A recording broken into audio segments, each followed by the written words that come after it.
pinsan ko. Bibigyo na kami kasi naalis na siya. Bukas. Sakit kaya. Ayun na siya. Hindi na siya lalaban kasi hirap na siya eh. 4 days na siya ganito eh. Hindi siya kumakain eh. 3 beses ko na siya na-BOE. Isang himala na lang yung magigising siya bukas.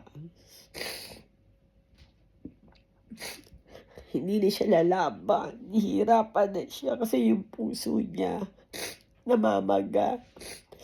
Tapos yung gas niya sa katawan wala na. Yung bituka niya barado. Hindi na siya kumakain.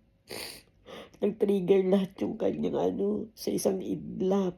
Noong linggo magiging naman to eh. Pero sa isang iglap ito ang nangyari. Ayaw niya pumikit. Naglalambing siya kanina pang 3:30 na morning eh. Ayun siya, nak, gising ka na. Dahil bukas mag-BOE pa tayo. Naninigas na siya eh. Lumalaban lang siya. Uy, nak. Nak. Gising ka na. Huwag ka alis. Malulungkot, mami. Malulungkot kaya ako. Alam ko eh. Baby ko yan eh.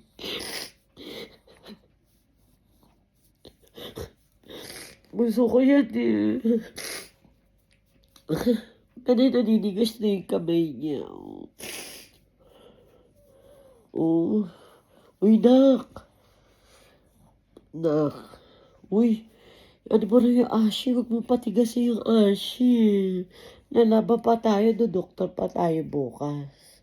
Ha? Uy. Bunso. Ngayon na siya, oh. Uy, nak. Halika na. Alis na, mami. Alis na, mami, oh. Lalaban pa tayo, eh. Siguro ang iiyak ko dito, napakarami kong iiyak. Laga ako, eh. Baby ko yan, eh. Gusto ko yan, eh. Gusto ko yan. 6 na taon na siya. Isang iglap ng trigger lahat ng sakit niya. Tayo ka na, halika na, dali na. Huwag mo na patigasi yung paa mo. Dali na, malulungkot si mami. Huwag mo na patigasi yung ashi. Nak.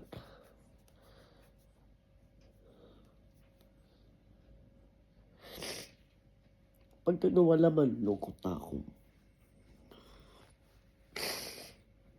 Alam ko ito eh. Mahal ko ito eh. Palaki ko yan eh.